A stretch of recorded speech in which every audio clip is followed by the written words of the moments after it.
আমি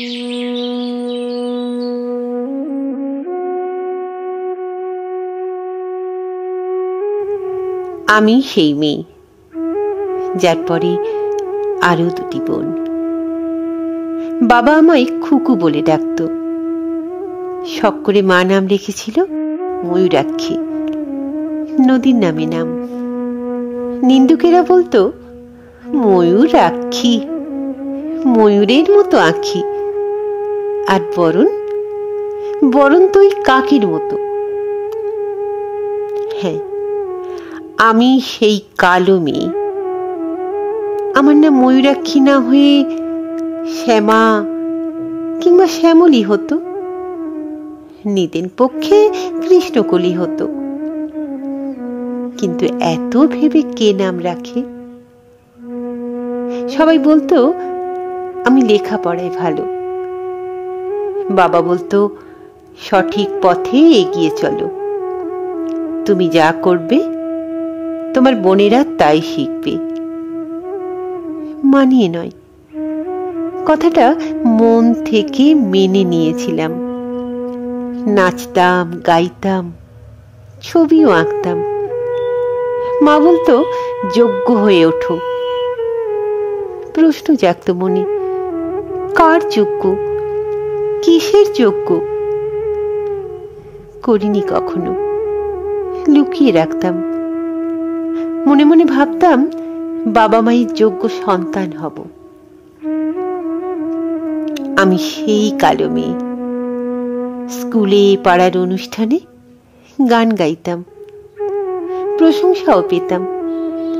শুনতাম মেয়েটি কালো হলে কি হবে, কি ভালো গান গায়।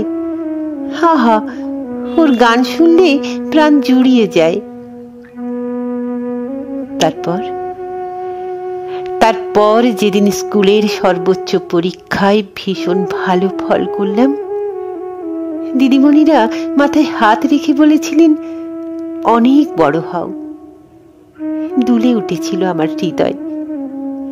আর ঠিক তখনই সেই নিন্দুকেরা বললে, ময়ূরাক্ষী, পরীক্ষায় কি ভালো ফল করেছিস তুই, ধার না থাকলেও ভার আছে তোর।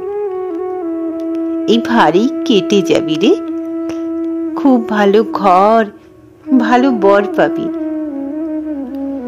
এই কেটে যাওয়া, যোগ্য হওয়ার অর্থ ততদিনে পরিষ্কার হলো।